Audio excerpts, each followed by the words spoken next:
Putri yang Kubuang. Novel, Nyala Mentari. Penulis, Mande Hanifah. Episode 4. Aku mengikuti latihan dengan tidak berselera. Otakku terus saja mengulang-ulang perkataan papi. Aku tidak marah karena telah terbiasa mendapat perlakuan berbeda darinya. Bahkan semenjak Mami masih ada di dunia. Mami selalu berpesan bahwa kami anak-anaknya tidak perlu menganggap semua perkataan papi adalah sebuah keseriusan. Papi memang begitu. Namun tetap saja ada sedih menjalari hati ketika kalimat demi kalimat pedas itu meluncur dari mulut papi. Baiklah, clear ya. Besok Minggu semua datang tepat waktu. Semoga pertunjukan kita kali ini sukses. Pelatih baru saja membubarkan sesi latihan terakhir dengan beberapa kali tepukan. Aku bersiap mengemasi barang-barang dan menunggu kakek di tempat biasa dia menjemput. Sudah pukul 10:15 sekarang. Kakek pasti sudah menunggu. Waktu yang kami sepakati telah lewat sejak berpuluh menit lalu. Dia tidak pernah tidak tepat waktu. Aku sampai di ujung gang dengan napas terengah. Tadi, aku berjalan dengan tergesa-gesa takut kakek lama menanti. Ternyata kakek belum menampakkan batang hidungnya. Barangkali urusannya sangat banyak hingga ia terlambat. Tidak biasanya ia seperti ini. Tentu saja sekarang hidup kami telah banyak berubah. Bahkan mungkin untuk selamanya. Betapa saat ini aku ingin waktu berbalik ke masa kami masih remaja. Saat dimana kami belum mengetahui rahasia-rahasia yang tersembunyi. Juga saat dimana aku tidak canggung keluar masuk kamar kakek dengan pakaian yang mungkin tidak pantas untuk dikenakan oleh perempuan di hadapan lelaki yang bukan muhimnya. Atau memintanya menyendokkan makanan dan memasukkannya ke mulutku. Atau hal-hal lain yang lumrah dilakukan oleh dua kakak beradik. Aku duduk di bangku trotoar yang mulai basah karena gerimis. Kendaraan yang lalu lalang tidak sedikit pun menarik perhatianku. Kepalaku disesaki berlembar-lembar kilas balik masa lalu yang indah. Tentang Mami, kakek dan bunda tentu saja. Rasanya baru beberapa tahun mereguk bahagianya menjadi keluarga yang utuh. Beberapa hari lagi semua akan menjadi kenangan yang mungkin tidak dapat kulupa sampai menutup usia. Hei gadis pelamun. Kakek menjentikkan jemarinya persis di depan mukaku.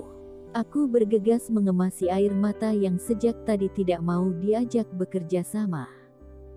Kapan kakak datang? Apakah sudah lama? Sejak beberapa menit yang lalu.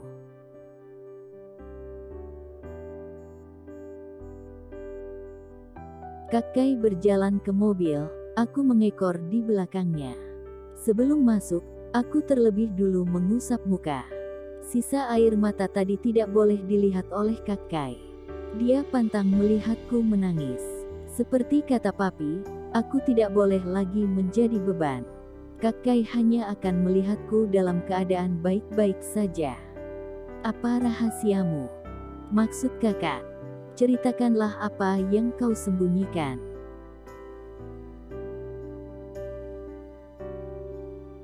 Apa, Kak? Aku enggak menyembunyikan apa-apa. Apakah papi mengatakan hal yang buruk? Atau dia melakukan sesuatu yang tidak boleh aku tahu? Tidak, semua berjalan seperti biasa. Nyala Mentari, kau tidak selihai itu menipuku. Apa kau tidak tahu tadi aku melihatmu menangis? Oh itu, karena kita akan dipisahkan oleh jarak yang sangat jauh. Kakek menarik napas. Ia tahu aku sedang mencari alibi. Seperti biasa ia tidak akan memaksa untuk mengaku. Bagaimana persiapan pindahnya, Kak?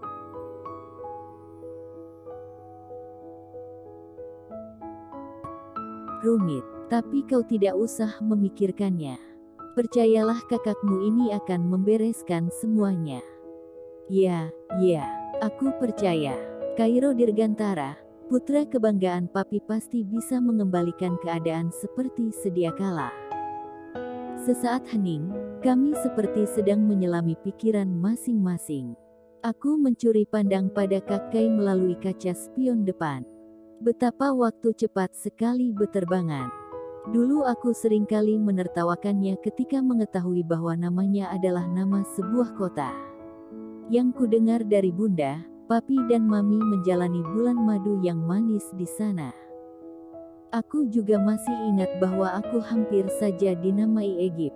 Jika Kairo adalah ibu kota Mesir, maka Egypt adalah Mesir itu sendiri dalam bahasa Inggris. Namun mami menentang hal itu mati-matian. Sekarang aku tahu alasannya kenapa dia bersikeras aku dinamai Nyala Mentari. Dia menjaga amanah ibu kandungku. Kadang jika sedang tidak berbaikan dengan Kakkai, aku akan memanggilnya dengan sebutan Mumi, atau Paraoh yang berarti Fir'aun. Karena dua hal itu adalah yang lekat di ingatanku jika mendengar kata Mesir. Lalu kami akan bertengkar hebat setelahnya. Kak Memem, menikahlah beberapa tahun lagi. Bukankah sebentar lagi kakak berusia 30 tahun? Aku berusaha mengalihkan perhatian agar keadaan tidak semakin canggung.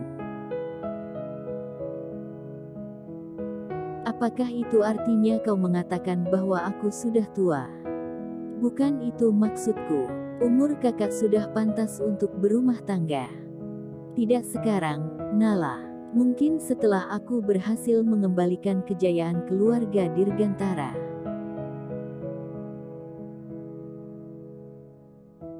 Aku memeluk kakak dalam doa. Sedangkan kau, jangan sekali-kali menikah tanpa persetujuanku. Aku harus mengenali lebih dulu siapa yang akan menjadi calon suamimu. Awas saja dia kalau hanya bermain-main dengan adikku. Aku hanya akan menikah dengan Lee Min Ho Opa. Hah? Siapa dia? Mengapa tidak mengenalkannya padaku? Kakkai tiba-tiba menepikan mobil dan menginjak pedal rem dengan terburu-buru. Siapa dia, Nyala? Sudah berapa lama kalian berpacaran? Tiba-tiba perutku terasa sangat mulas karena menahan tawa. Dasar sudah tua, jadi enggak tahu lagi dengan yang lagi hits sekarang. Lee Min Ho itu artis Korea. Kakak mana tahu tentang itu. Kakak kan sibuk kerja, ngitungin laba rugi, utang, aset dan lainnya. Oh syukurlah. Kakkai menarik napas lega lalu melajukan mobilnya lagi. Aku masih tidak bisa menahan geli yang tiba-tiba menyerang perutku. Setelahnya, kami kembali diam. Sampai mobil benar-benar berhenti di halaman rumah.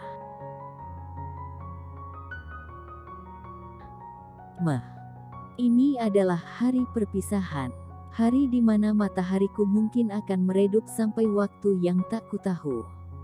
Hari harap-harap cemas, apakah aliran takdir akan bermuara pada lautan bahagia atau danau lara-lara.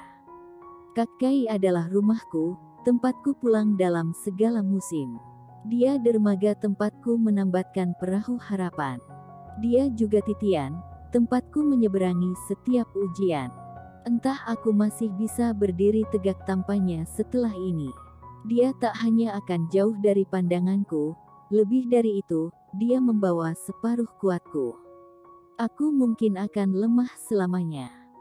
Kakkai datang terlambat. Aku hampir selesai dengan pertunjukan ketika dia masuk ke ballroom hotel tempat acara diadakan. Dia melambaikan tangan lalu cepat-cepat mengambil posisi di antara para tamu. Pertunjukan balet bukanlah pementasan yang ramai. Hanya segelintir orang yang menyukai seni seperti ini. Jadi ada banyak kursi kosong yang bisa Kakkai tempati. Dia memandangku agak lama ketika kami sudah sampai di dalam mobil. Sebuah taksi online telah menunggu. Aku sudah mengganti pakaian pementasan dengan baju biasa. Hanya riasanku yang masih tersisa karena harus terburu-buru, takut Kakkai ketinggalan pesawat.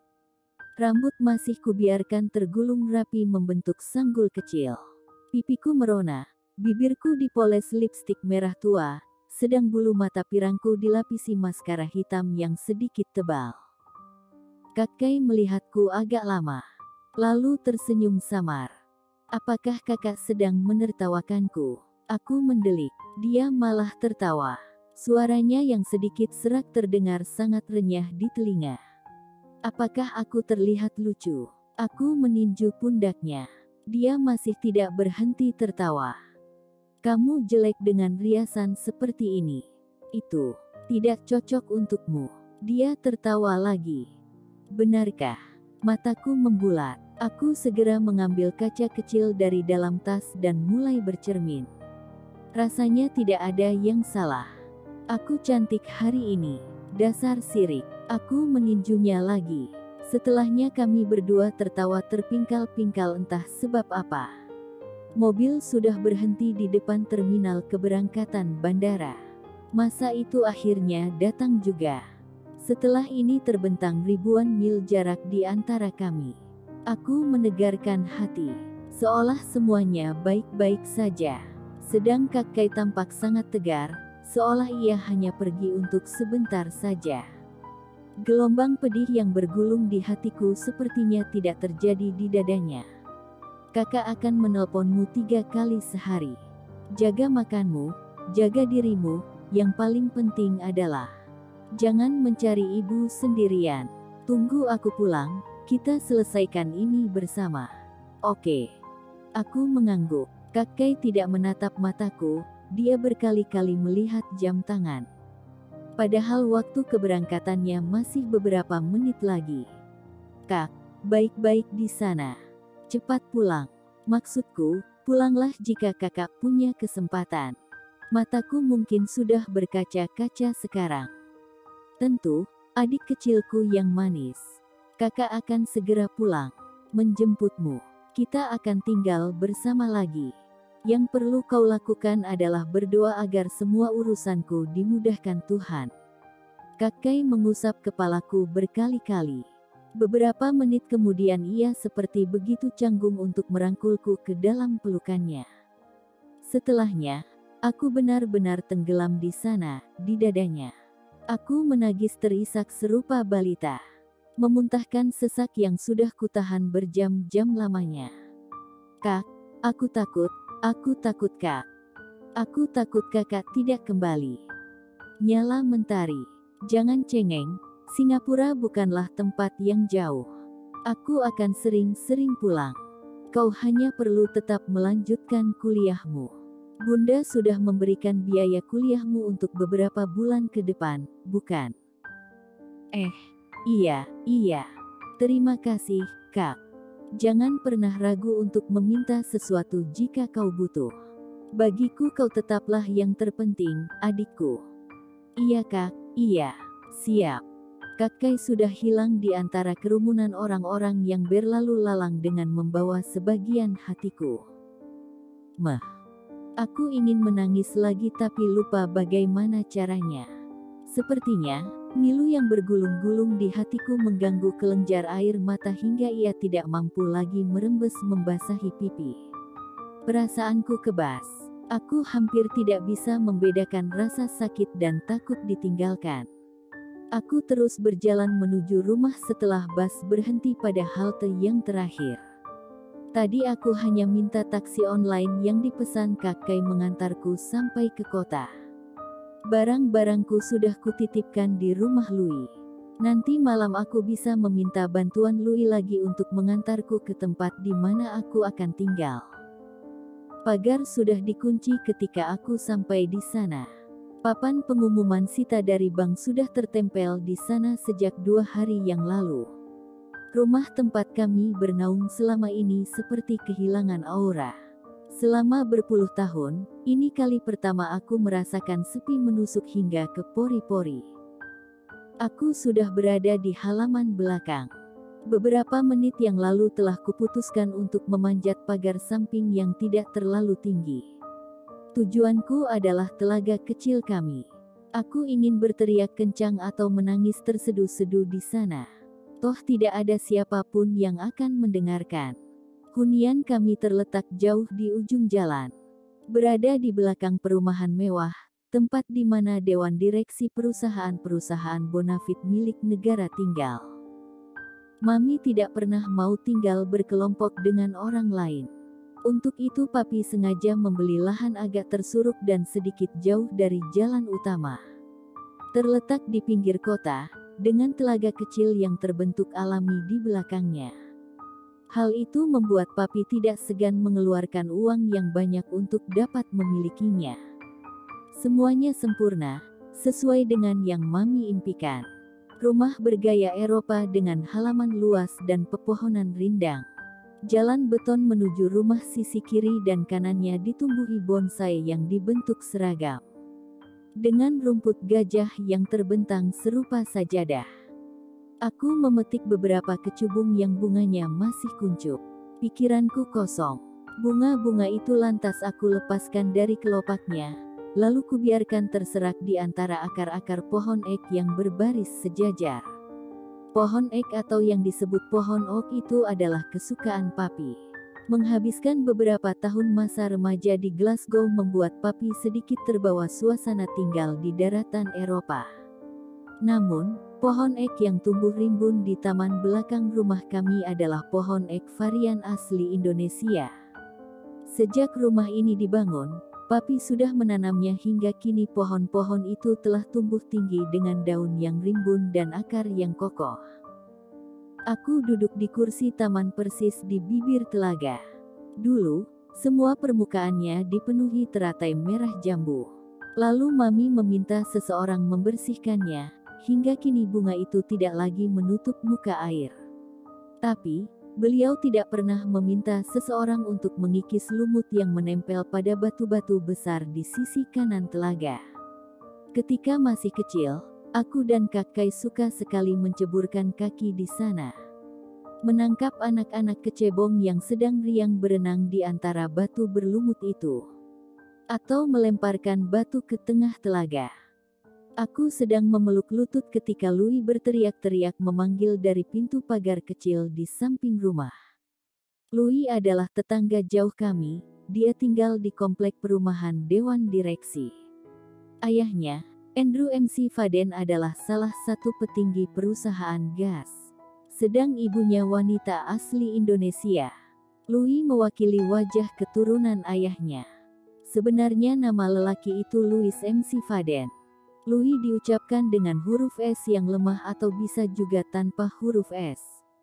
Tapi, aku lebih suka memanggilnya Louis saja. Di mana kau akan tinggal sekarang? Louis memulai pembicaraan setelah aku sampai di luar pagar kembali. Kami berjalan kaki menelusuri jalan beton untuk sampai di jalan utama. Aku belum menemukan kontrakan. Untuk sementara mungkin aku menginap di hotel murah atau di Wisma. Louis sudah tahu ceritaku. Dia adalah tempatku berkeluh kesah selain kakek.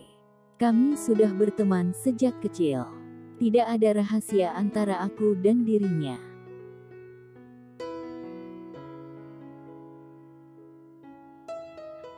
Bagaimana kalau menginap di rumahku saja? Bundaku pasti senang. Belakangan dia sering sekali menanyakan kabarmu, Louis memberikan penawaran. Tidak Louis, aku tidak mau merepotkan. Aku terus saja berjalan dengan sebelah tangan menyentuh daun-daun bonsai. Apakah kau jadi ke Gunung Kidul? Kapan? Mungkin besok. Kau sudah menghubungi mobil sewaan yang akan mengantarku sampai ke kecamatan Playen itu bukan? Nanti ketitian jeraminya aku naik motor sewaan saja. Kamu memberikan informasi yang rinci Louis. Aku tidak perlu takut tersasar. Terima kasih, ya. Tentang kendaraan semuanya beres, kau hanya harus bangun pagi-pagi karena orang yang membawamu ke sana sangat on time. Andai kau mau kuantar, Nala. Kita bisa melewati pertualangan itu berdua. Aku sudah cukup banyak melibatkanmu selama ini. Lagian, aku tidak tahu bahaya apa yang menunggu di sana nanti. Aku tidak ingin kamu terseret ke dalam pusaran masalahku. Baiklah, isi baterai ponselmu sampai penuh, bawa pengisi daya, nanti aku bekali kau dengan makanan ringan buatan Bunda. Tolong jangan menolaknya. Baiklah, Louis. Terima kasih. Suatu saat, Aku akan membalas jasamu. Doakan aku menjadi orang yang sukses, ya. Bersambung dulu ya, sahabat Arif Yohamar.